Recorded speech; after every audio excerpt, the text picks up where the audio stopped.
The book of 1Kings continued.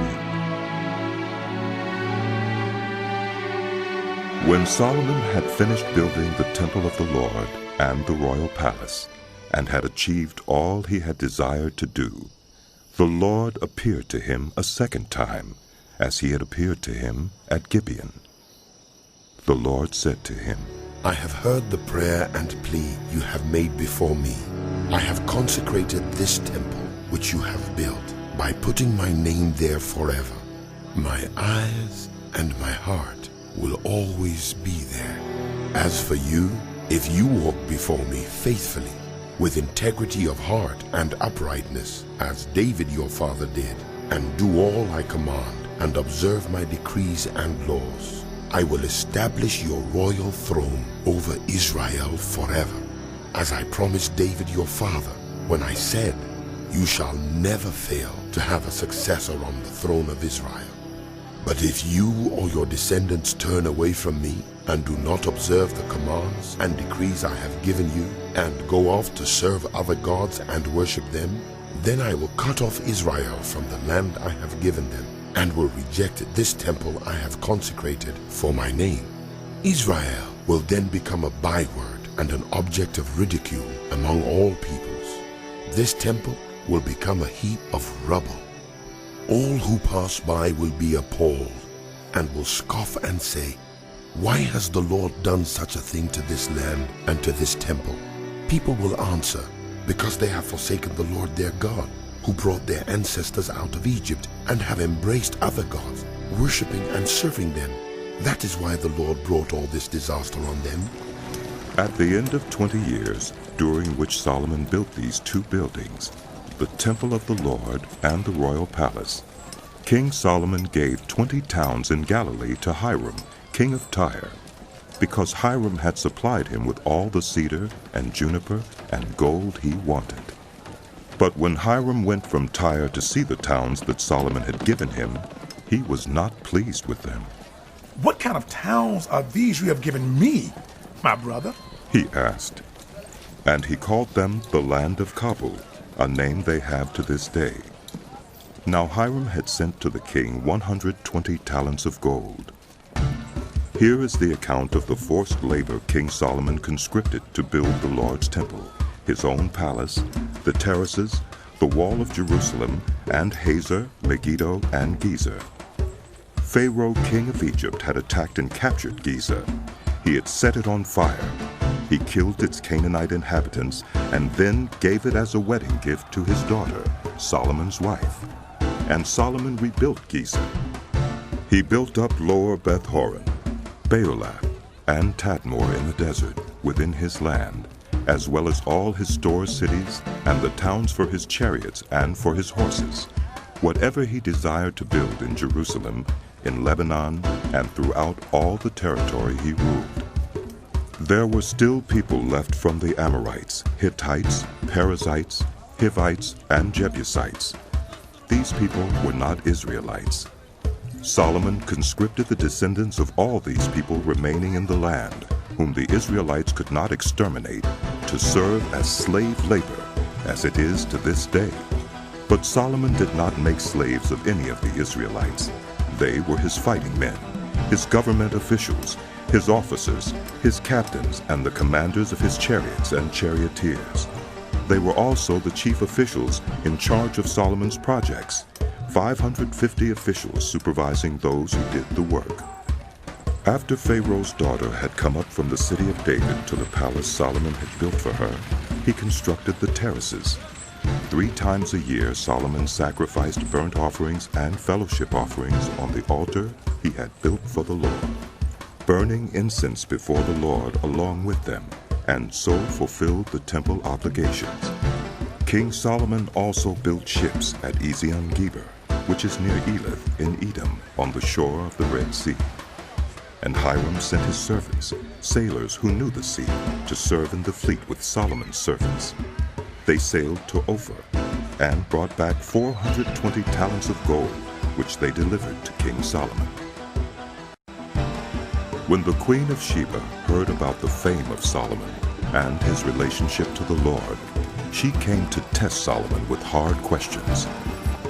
Arriving at Jerusalem with a very great caravan, with camels carrying spices, large quantities of gold, and precious stones, she came to Solomon and talked with him about all that she had on her mind.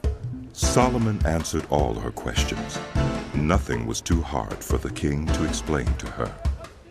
When the Queen of Sheba saw all the wisdom of Solomon and the palace he had built, the food on his table, the seating of his officials, the attending servants in their robes, his cupbearers, and the burnt offerings he made at the temple of the Lord, she was overwhelmed. She said to the king, "The report I heard in my own country about your achievements and your wisdom is true. But I did not believe these things until I came and saw with my own eyes. Indeed, not even half was told me. In wisdom and wealth you have far exceeded the report I heard. How happy your people must be!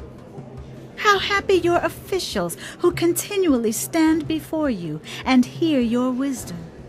Praise be to the Lord your God, who has delighted in you and placed you on the throne of Israel. Because of the Lord's eternal love for Israel, he has made you king to maintain justice and righteousness." And she gave the king 120 talents of gold, large quantities of spices and precious stones. Never again were so many spices brought in as those the Queen of Sheba gave to King Solomon. Hiram's ships brought gold from Ophir, and from there they brought great cargoes of almug wood and precious stones.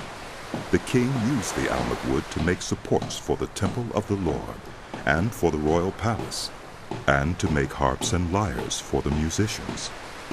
So much almug wood has never been imported or seen since that day. King Solomon gave the Queen of Sheba all she desired and asked for, besides what he had given her out of his royal bounty. Then she left and returned with her retinue to her own country. The weight of the gold that Solomon received yearly was 666 talents, not including the revenues from merchants and traders and from all the Arabian kings and the governors of the territories. King Solomon made 200 large shields of hammered gold.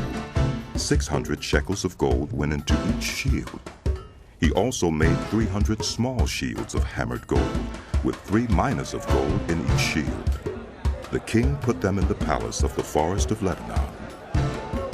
Then the king made a great throne, inlaid with ivory and overlaid with fine gold. The throne had 6 steps, and its back had a rounded top. On both sides of the seat were armrests, with a lion standing beside each of them. 12 lions stood on the 6 steps, one at either end of each step. Nothing like it had ever been made for any other kingdom. All King Solomon's goblets were gold, and all the household articles in the palace of the forest of Lebanon were pure gold. Nothing was made of silver, because silver was considered of little value in Solomon's days. The king had a fleet of trading ships at sea, along with the ships of Hiram. Once every 3 years it returned, carrying gold, silver and ivory, and apes and baboons. King Solomon was greater in riches and wisdom than all the other kings of the earth. The whole world sought audience with Solomon to hear the wisdom God had put in his heart. Year after year, everyone who came brought a gift, articles of silver and gold, robes, weapons and spices, and horses and mules. Solomon accumulated chariots and horses. He had 1,400 chariots and 12,000 horses, which he kept in the chariot cities, and also with him in Jerusalem. The king made silver as common in Jerusalem as stones, and cedar as plentiful as sycamore fig trees in the foothills. Solomon's horses were imported from Egypt and from Cuwe. The royal merchants purchased them from Cuwe at the current price. They imported a chariot from Egypt for 600 shekels of silver, and a horse for 150. They also exported them to all the kings of the Hittites and of the Arameans. King Solomon, however, loved many foreign women besides Pharaoh's daughter: Moabites, Ammonites, Edomites, Sidonians, and Hittites. They were from nations about which the Lord had told the Israelites. You must not intermarry with them, because they will surely turn your hearts after their gods. Nevertheless, Solomon held fast to them in love. He had 700 wives of royal birth and 300 concubines, and his wives led him astray. As Solomon grew old, his wives turned his heart after other gods, and his heart was not fully devoted to the Lord his God, as the heart of David his father had been. He followed Ashtoreth, the goddess of the Sidonians, and Molech, the detestable god of the Ammonites. So Solomon did evil in the eyes of the Lord. He did not follow the Lord completely, as David his father had done. On a hill east of Jerusalem, Solomon built a high place for Chemosh, the detestable god of Moab, and for Molech, the detestable god of the Ammonites. He did the same for all his foreign wives, who burned incense and offered sacrifices to their gods. The Lord became angry with Solomon, because his heart had turned away from the Lord, the God of Israel, who had appeared to him twice. Although he had forbidden Solomon to follow other gods, Solomon did not keep the Lord's command. So the Lord said to Solomon, Since this is your attitude, and you have not kept my covenant and my decrees, which I commanded you, I will most certainly tear the kingdom away from you and give it to one of your subordinates. Nevertheless, for the sake of David your father, I will not do it during your lifetime. I will tear it out of the hand of your son. Yet I will not tear the whole kingdom from him, but will give him one tribe for the sake of David my servant, and for the sake of Jerusalem, which I have chosen. Then the Lord raised up against Solomon an adversary, Hadad the Edomite, from the royal line of Edom. Earlier, when David was fighting with Edom, Joab, the commander of the army, who had gone up to bury the dead, had struck down all the men in Edom. Joab and all the Israelites stayed there for 6 months, until they had destroyed all the men in Edom. But Hadad, still only a boy, fled to Egypt with some Edomite officials who had served his father. They set out from Midian and went to Paran. Then, taking people from Paran with them, they went to Egypt, to Pharaoh, king of Egypt, who gave Hadad a house and land and provided him with food. Pharaoh was so pleased with Hadad that he gave him a sister of his own wife, Queen Taphanes, in marriage. The sister of Taphanes bore him a son named Genubith, whom Taphanes brought up in the royal palace. There Genubith lived with Pharaoh's own children. While he was in Egypt, Hadad heard that David rested with his ancestors, and that Joab, the commander of the army, was also dead. Then Hadad said to Pharaoh, Let me go, that I may return to my own country. What have you lacked here that you want to go back to your own country? Pharaoh asked. Nothing, Hadad replied. but do let me go. And God raised up against Solomon another adversary, Rezon, son of Eliada, who had fled from his master Hadadezer, king of Zobah. When David destroyed Zobah's army, Rezon gathered a band of men around him and became their leader. They went to Damascus, where they settled and took control. Rezon was Israel's adversary as long as Solomon lived, adding to the trouble caused by Hadad. So Rezon ruled in Aram and was hostile toward Israel. Also Jeroboam, son of Nebat, rebelled against the king. He was one of Solomon's officials, an Ephraimite from Zeradah, and his mother was a widow named Zeruiah. Here is the account of how he rebelled against the king. Solomon had built the terraces and had filled in the gap in the wall of the city of David, his father. Now Jeroboam was a man of standing, and when Solomon saw how well the young man did his work, he put him in charge of the whole labor force of the house of Joseph. About that time, Jeroboam was going out of Jerusalem, and Ahijah, the prophet of Shiloh, met him on the way, wearing a new cloak. The two of them were alone out in the country, and Ahijah took hold of the new cloak he was wearing and tore it into 12 pieces. Then he said to Jeroboam, "Take 10 pieces for yourself. For this is what the Lord, the God of Israel, says. See, I'm going to tear the kingdom out of Solomon's hand and give you 10 tribes.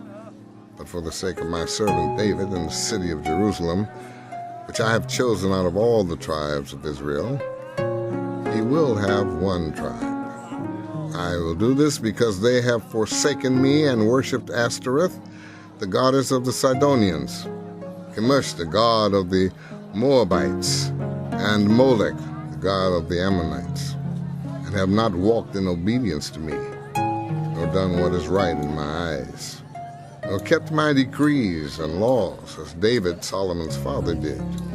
But I will not take the whole kingdom out of Solomon's hand. I have made him ruler all the days of his life for the sake of David, my servant, whom I chose and who obeyed my commands and decrees. I will take the kingdom from his son's hands and give you 10 tribes. I will give 1 tribe to his son, so that David, my servant, may always have a lamp before me in Jerusalem, the city where I chose to put my name. However, as for you, I will take you, and you will rule over all that your heart desires. You will be king over Israel.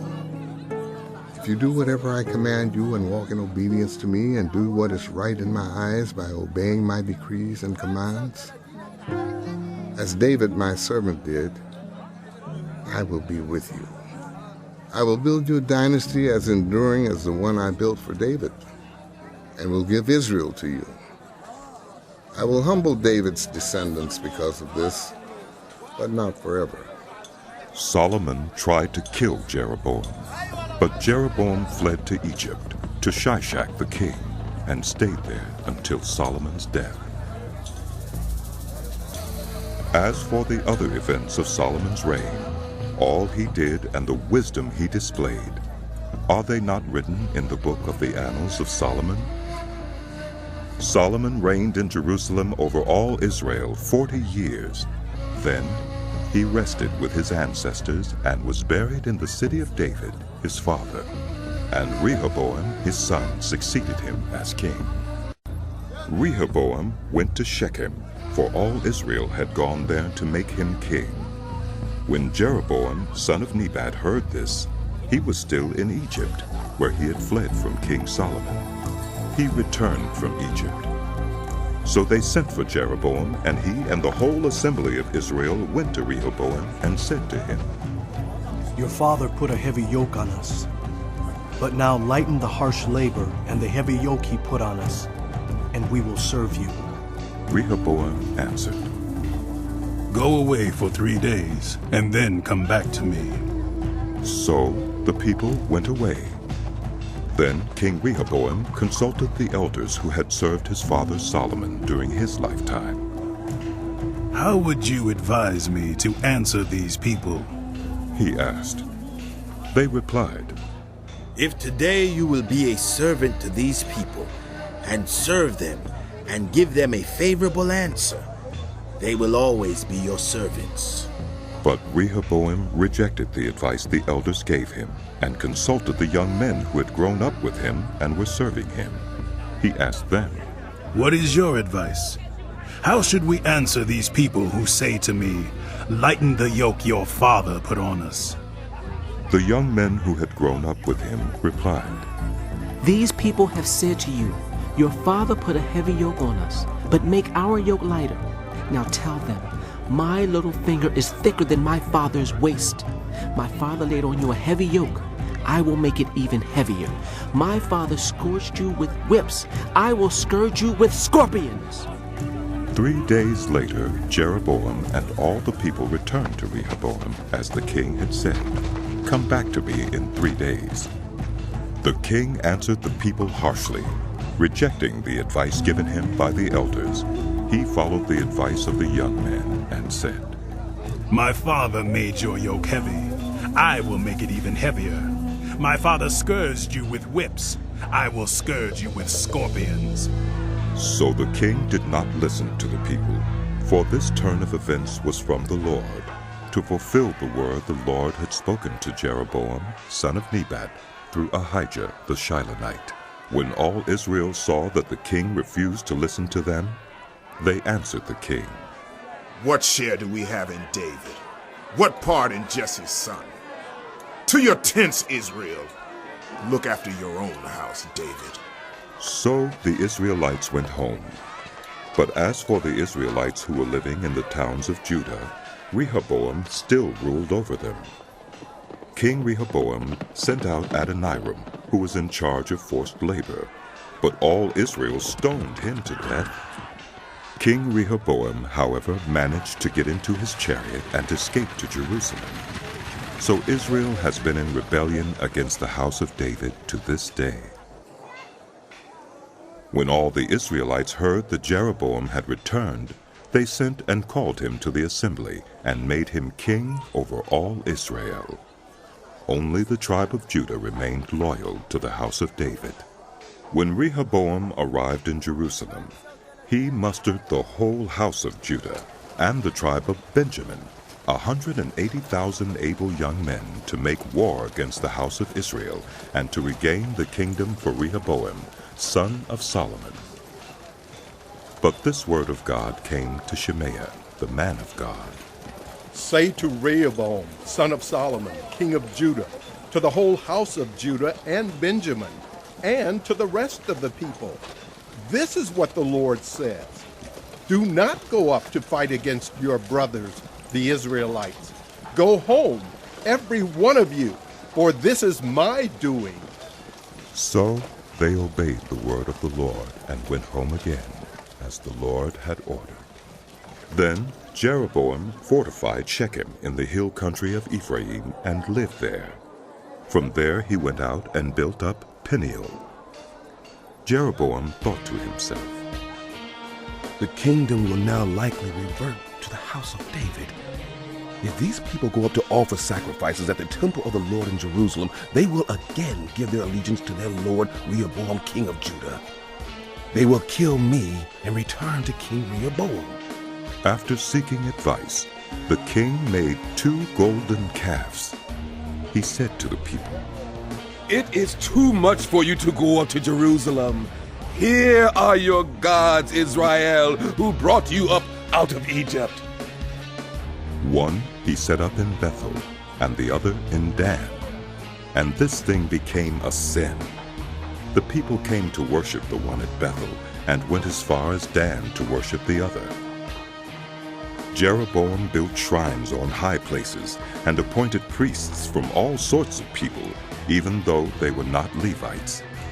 He instituted a festival on the 15th day of the 8th month, like the festival held in Judah, and offered sacrifices on the altar.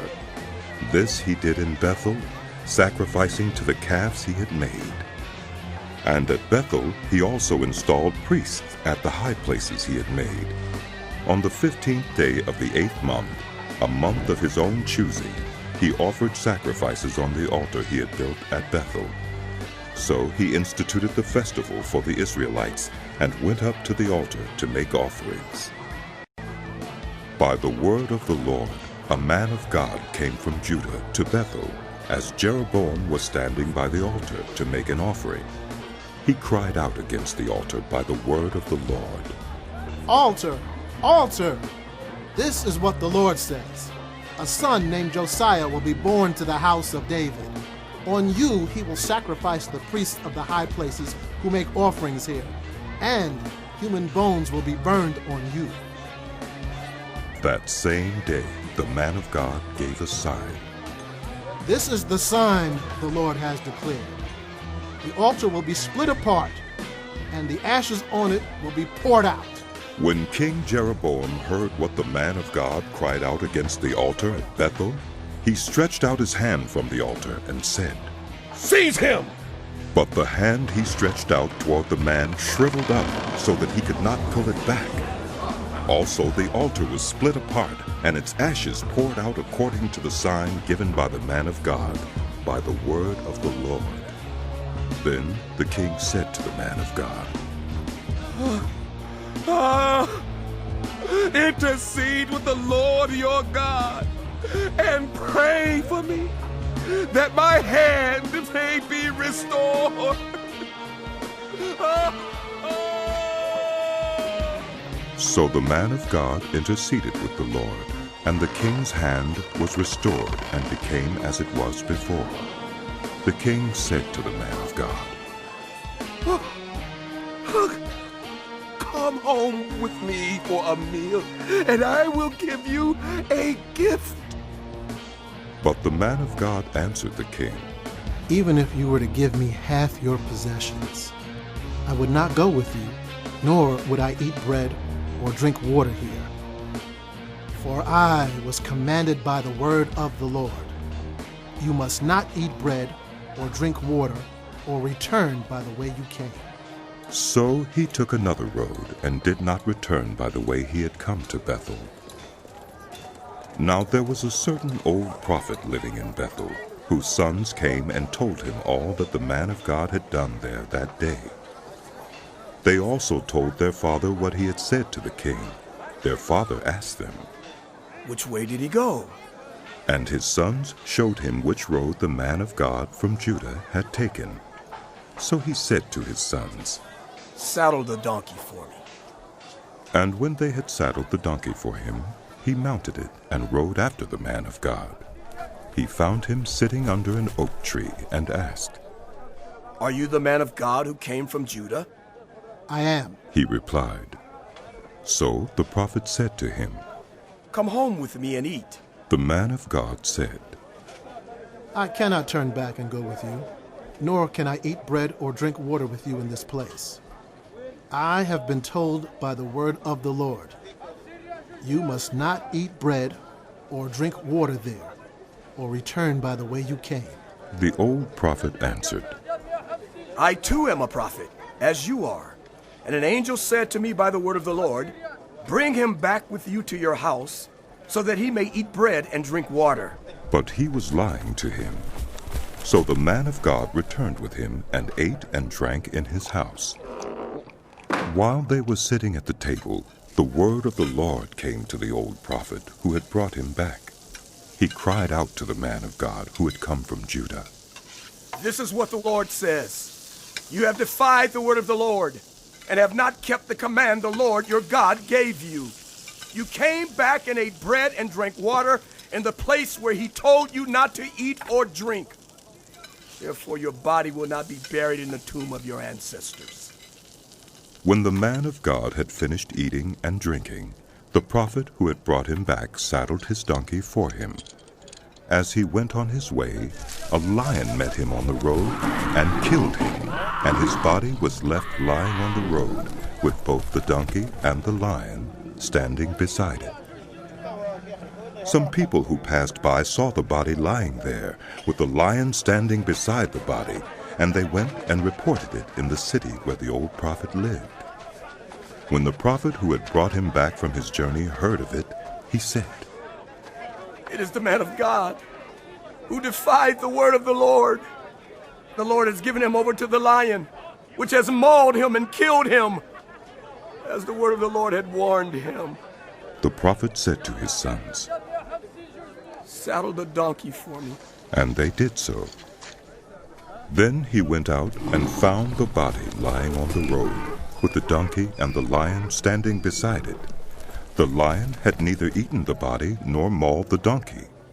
So the prophet picked up the body of the man of God, laid it on the donkey, and brought it back to his own city to mourn for him and bury him. Then he laid the body in his own tomb, and they mourned over him and said, Alas, my brother! After burying him, he said to his sons, When I die, bury me in the grave where the man of God is buried. Lay my bones beside his bones. the message he declared by the word of the Lord against the altar in Bethel and against all the shrines on the high places in the towns of Samaria will certainly come true.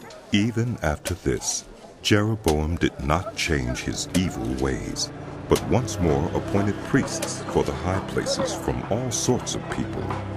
Anyone who wanted to become a priest, he consecrated for the high places. This was the sin of the house of Jeroboam that led to its downfall and to its destruction from the face of the earth.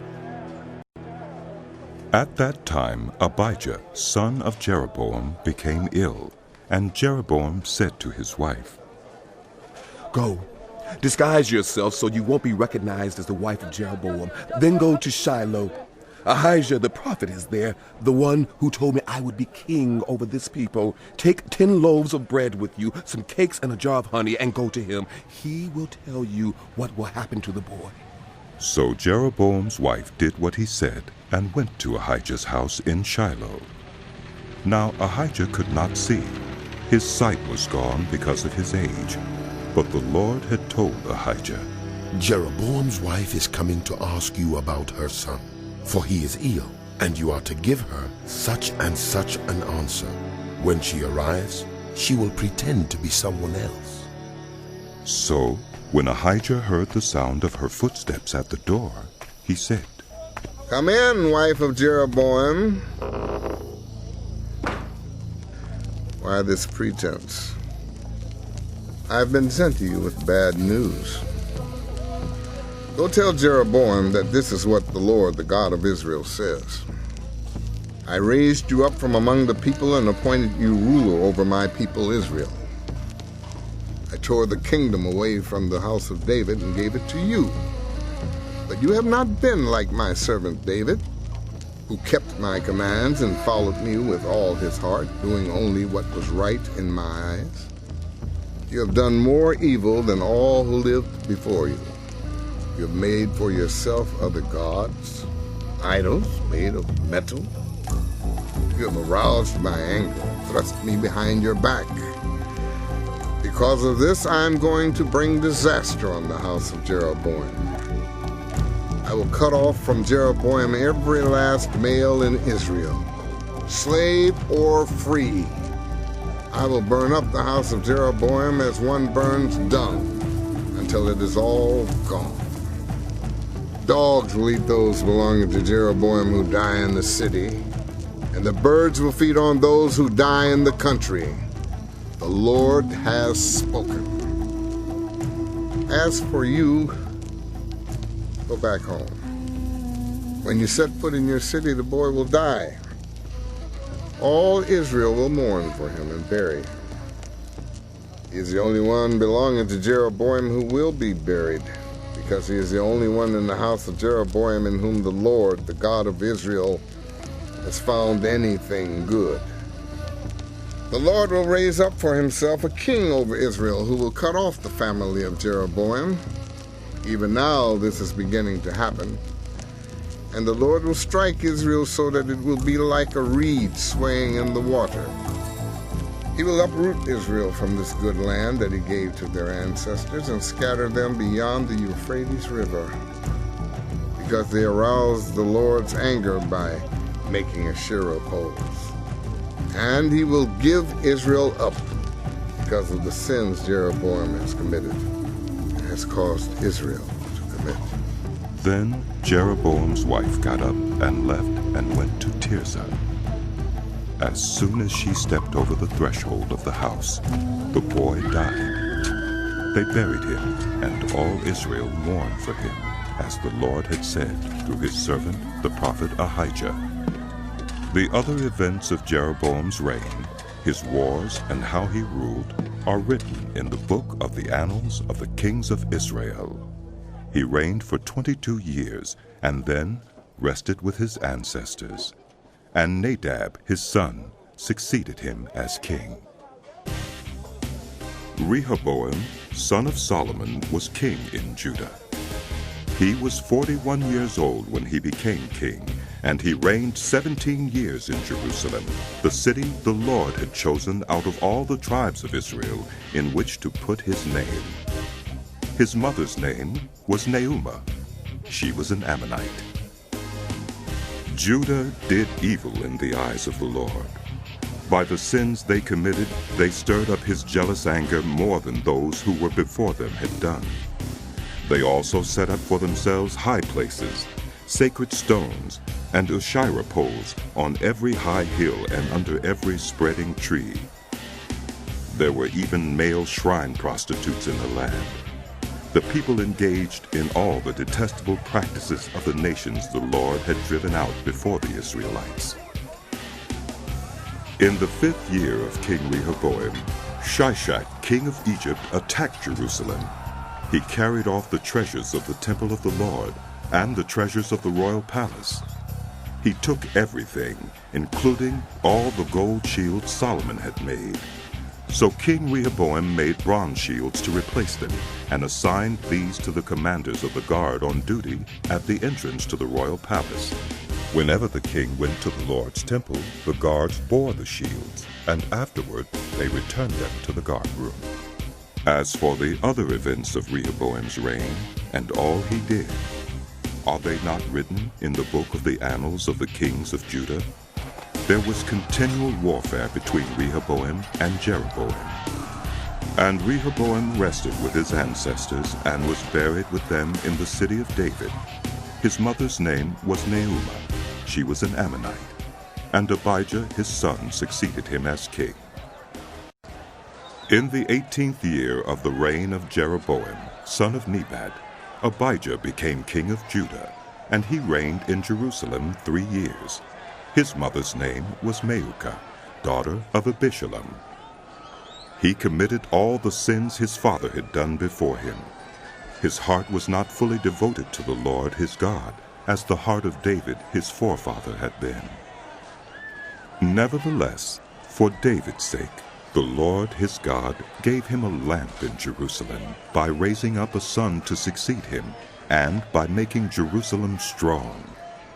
For David had done what was right in the eyes of the Lord, and had not failed to keep any of the Lord's commands all the days of his life, except in the case of Uriah the Hittite. There was war between Abijah and Jeroboam throughout Abijah's lifetime. As for the other events of Abijah's reign and all he did, are they not written in the book of the annals of the kings of Judah?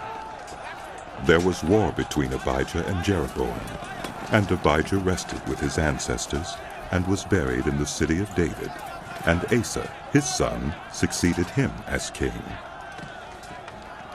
In the 20th year of Jeroboam, king of Israel, Asa became king of Judah, and he reigned in Jerusalem 41 years. His grandmother's name was Maacah, daughter of Abishalom. Asa did what was right in the eyes of the Lord, as his father David had done. He expelled the male shrine prostitutes from the land and got rid of all the idols his ancestors had made. He even deposed his grandmother Maacah from her position as queen mother, because she had made a repulsive image for the worship of Asherah. Asa cut it down and burned it in the Kidron Valley. Although he did not remove the high places, Asa's heart was fully committed to the Lord all his life. He brought into the temple of the Lord the silver and gold and the articles that he and his father had dedicated. There was war between Asa and Baasha, king of Israel, throughout their reigns. Baasha, king of Israel, went up against Judah and fortified Ramah to prevent anyone from leaving or entering the territory of Asa, king of Judah. Asa then took all the silver and gold that was left in the treasuries of the Lord's temple and of his own palace. He entrusted it to his officials and sent them to Ben-Hadad, son of Tabrimon, the son of Hezion, the king of Aram, who was ruling in Damascus. "Let there be a treaty between me and you," he said, "as there was between my father and your father. See, I am sending you a gift of silver and gold. Now break your treaty with Baasha, king of Israel, so he will withdraw from me." Ben-Hadad agreed with King Asa and sent the commanders of his forces against the towns of Israel.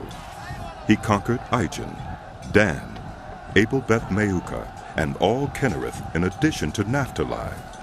When Baasha heard this, he stopped building Ramah and withdrew to Tirzah. Then King Asa issued an order to all Judah. No one was exempt, and they carried away from Ramah the stones and timber Baasha had been using there. With them King Asa built up Geba in Benjamin and also Mizpah.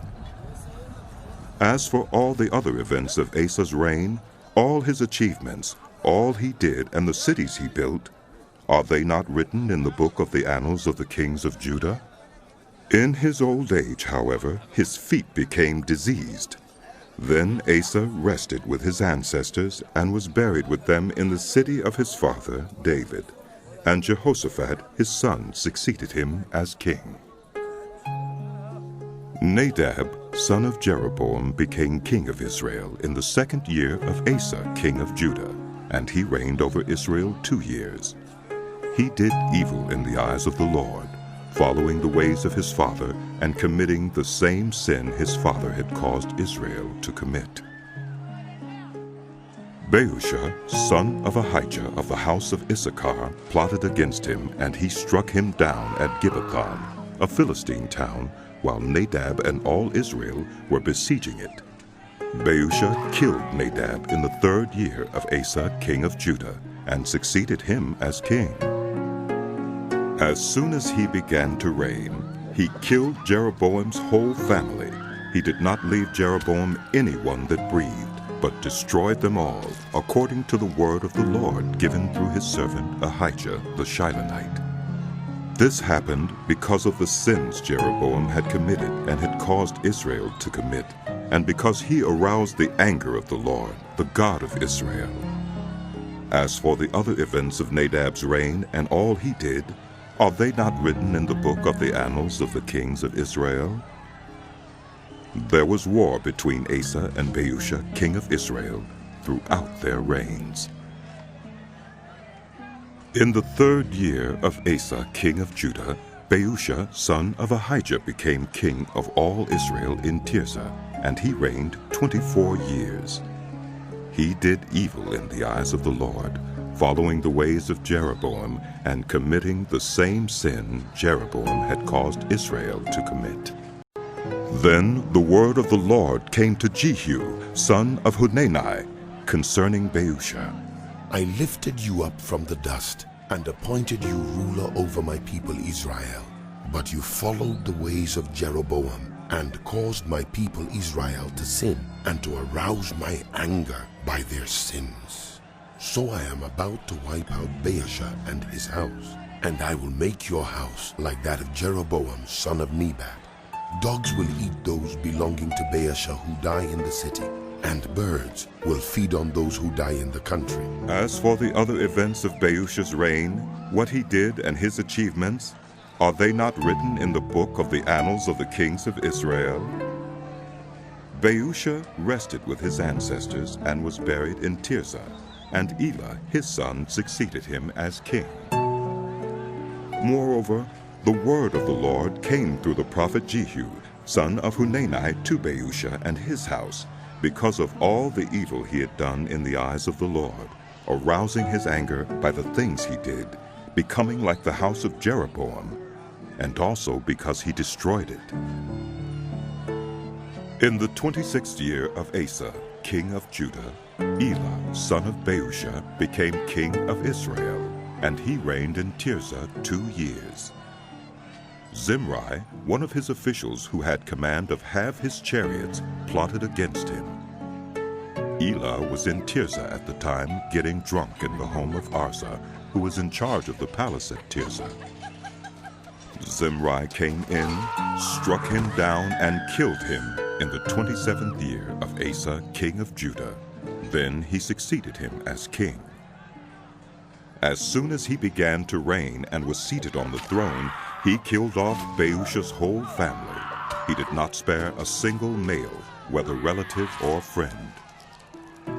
So Zimri destroyed the whole family of Baasha in accordance with the word of the Lord spoken against Baasha through the prophet Jehu, because of all the sins Baasha and his son Elah had committed and had caused Israel to commit. so that they aroused the anger of the Lord, the God of Israel, by their worthless idols. As for the other events of Elah's reign and all he did, are they not written in the book of the annals of the kings of Israel?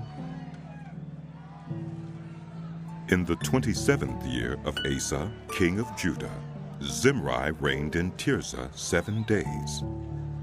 The army was encamped near Gibbethon, a Philistine town. When the Israelites in the camp heard that Zimri had plotted against the king and murdered him, they proclaimed Omri, the commander of the army, king over Israel that very day there in the camp. Then Omri and all the Israelites with him withdrew from Gibbethon and laid siege to Tirzah. When Zimri saw that the city was taken, he went into the citadel of the royal palace and set the palace on fire around him.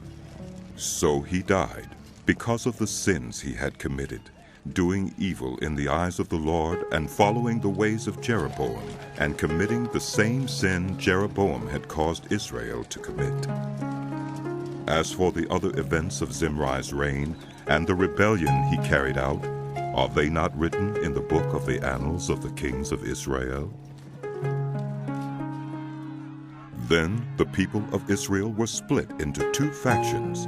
Half supported Tibni, son of Ginath, for king, and the other half supported Omri. But Omri's followers proved stronger than those of Tibni, son of Ginath. So Tibni died, and Omri became king. In the 31st year of Asa, king of Judah, Omri became king of Israel, and he reigned 12 years, 6 of them in Tirzah. He bought the hill of Samaria from Shemer for 2 talents of silver and built a city on the hill, calling it Samaria after Shemer, the name of the former owner of the hill. But Omri did evil in the eyes of the Lord and sinned more than all those before him. He followed completely the ways of Jeroboam, son of Nebat, committing the same sin Jeroboam had caused Israel to commit, so that they aroused the anger of the Lord, the God of Israel, by their worthless idols. As for the other events of Omri's reign, what he did and the things he achieved, are they not written in the book of the annals of the kings of Israel? Omri rested with his ancestors and was buried in Samaria, and Ahab, his son, succeeded him as king. In the 38th year of Asa, king of Judah, Ahab, son of Omri, became king of Israel, and he reigned in Samaria over Israel 22 years. Ahab, son of Omri, did more evil in the eyes of the Lord than any of those before him. He not only considered it trivial to commit the sins of Jeroboam, son of Nebat, but he also married Jezebel, daughter of Ethbaal, king of the Sidonians, and began to serve Baal and worship him. He set up an altar for Baal in the temple of Baal that he built in Samaria. Ahab also made an Asherah pole and did more to arouse the anger of the Lord, the God of Israel, than did all the kings of Israel before him. In Ahab's time, Hiel of Bethel rebuilt Jericho. He laid its foundations at the cost of his firstborn son, Abiram, and he set up its gates at the cost of his youngest son, Segub, in accordance with the word of the Lord, spoken by Joshua, son of Nun. Now Elijah the Tishbite from Tishbe in Gilead said to Ahab, As the Lord, the God of Israel lives, whom I serve, there will be neither dew nor rain in the next few years, except at my word. Then the word of the Lord came to Elijah. Leave here. Turn eastward and hide in the Kerith ravine, east of the Jordan. You will drink from the brook, and I have directed the ravens to supply you with food there. So he did what the Lord had told him. He went to the Kerith ravine, east of the Jordan, and stayed there. The ravens brought him bread and meat in the morning, and bread and meat in the evening, and he drank from the brook. Sometime later, the brook dried up because there had been no rain in the land. Then the word of the Lord came to him. Go at once to Zarephath in the region of Sidon and stay there. I have directed a widow there to supply you with food. So he went to Zarephath. When he came to the town gate, a widow was there gathering sticks. He called to her and asked, "Would you bring me a little water in a jar so I may have a drink?" As she was going to get it, he called, "And bring me, please, a piece of bread." "As surely as the Lord your God lives," she replied, "I don't have any bread. Only a handful of flour in a jar and a little olive oil in a jug.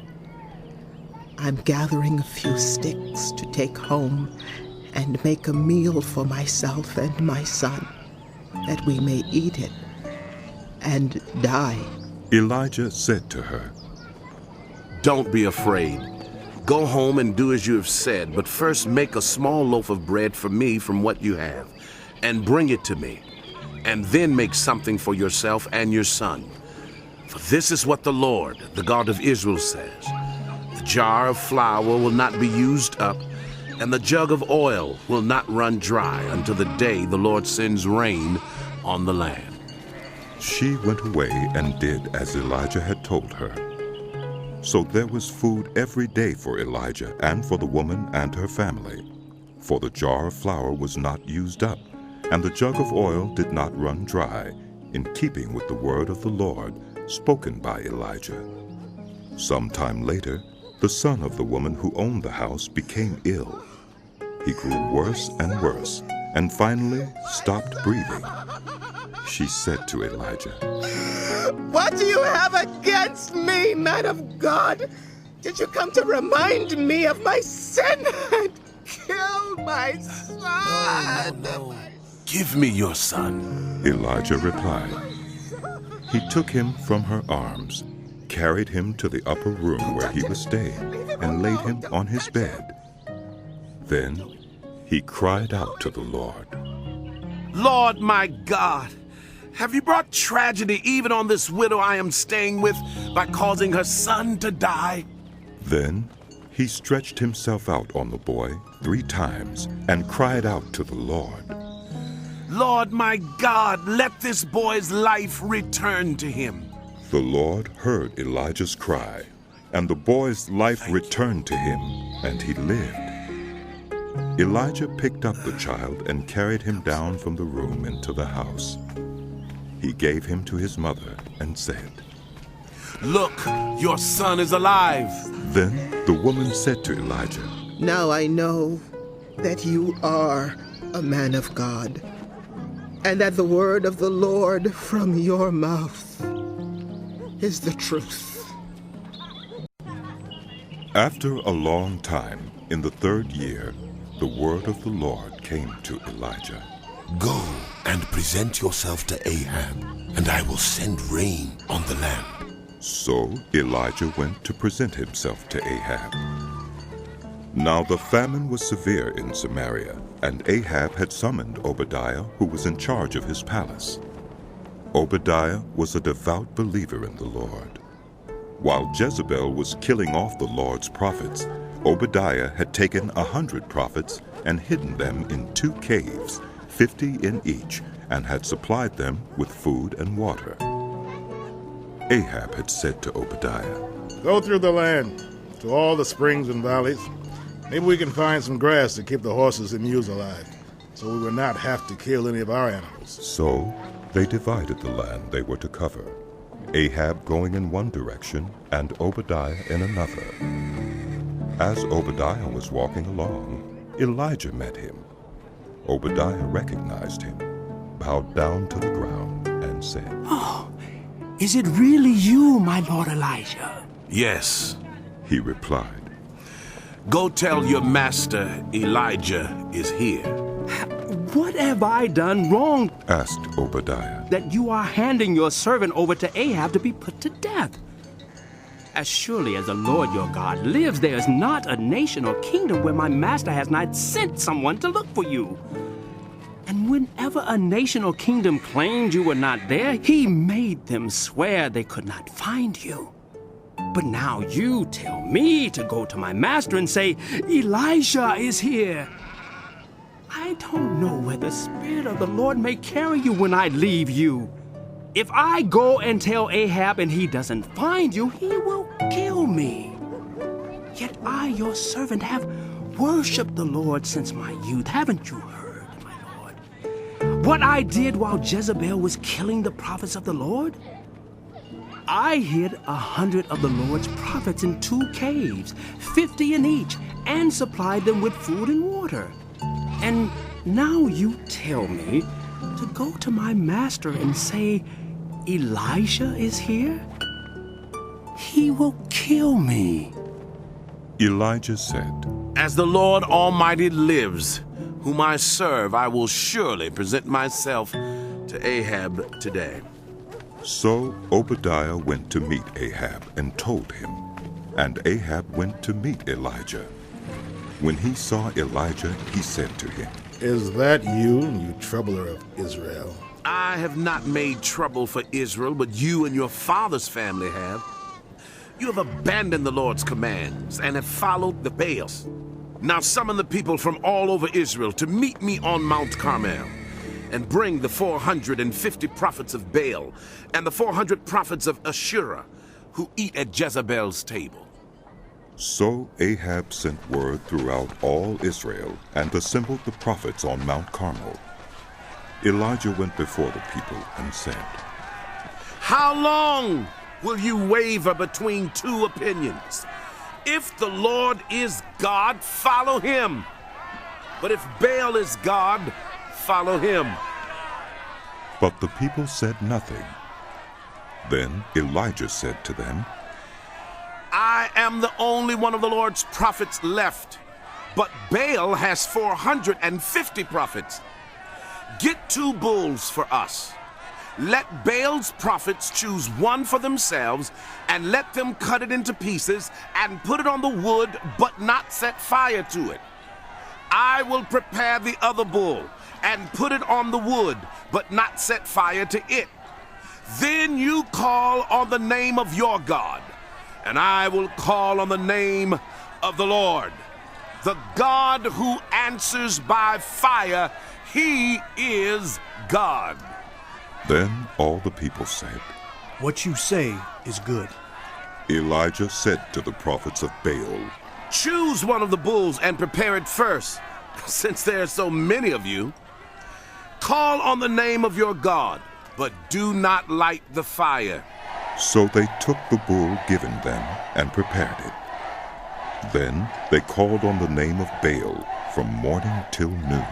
Baal, answer us! They shouted, but there was no response. No one answered, and they danced around the altar they had made. At noon, Elijah began to taunt them. Shout louder, he said. Surely he is a god. Perhaps he's deep in thought or busy or traveling. Maybe he's sleeping and must be awakened. So they shouted louder and slashed themselves with swords and spears, as was their custom, until their blood flowed. Midday passed, and they continued their frantic prophesying until the time for the evening sacrifice. But there was no response. No one answered. No one paid attention. Then Elijah said to all the people, Come here to me. They came to him, and he repaired the altar of the Lord which had been torn down. Elijah took 12 stones, one for each of the tribes descended from Jacob, to whom the word of the Lord had come, saying, Your name shall be Israel. With the stones he built an altar in the name of the Lord, and he dug a trench around it large enough to hold 2 seahs of seed. He arranged the wood, cut the bull into pieces, and laid it on the wood. Then he said to them, Fill 4 large jars with water and pour it on the offering and on the wood. Do it again, he said, and they did it again. Do it a 3rd time, he ordered, and they did it the 3rd time. The water ran down around the altar and even filled the trench. At the time of sacrifice, the prophet Elijah stepped forward and prayed, Lord, the God of Abraham, Isaac, and Israel, let it be known today that you are God in Israel, and that I am your servant, and have done all these things at your command. Answer me, Lord. Answer me, so these people will know that you, Lord, are God, and that you are turning their hearts back again. Then the fire of the Lord fell and burned up the sacrifice, the wood, the stones, and the soil, and also licked up the water in the trench. When all the people saw this, they fell prostrate and cried, "The Lord, He is God!" The Lord, He is God. Then Elijah commanded them, "Seize the prophets of Baal. Don't let anyone get away." They seized them, and Elijah had them brought down to the Kishon Valley and slaughtered there. And Elijah said to Ahab, "Go, eat and drink, for there's the sound of a heavy rain." So Ahab went off to eat and drink, but Elijah climbed to the top of Carmel, bent down to the ground, and put his face between his knees. "Go and look toward the sea," he told his servant, and he went up and looked. "There is nothing there," he said. 7 times Elijah said, "Go back." The 7th time the servant reported, "A cloud as small as a man's hand is rising from the sea." So Elijah said, "Go and tell Ahab, hitch up your chariot and go down before the rain stops you." Meanwhile, the sky grew black with clouds. The wind rose. A heavy rain came on, and Ahab rode off to Jezreel. The power of the Lord came on Elijah, and, tucking his cloak into his belt, he ran ahead of Ahab all the way to Jezreel.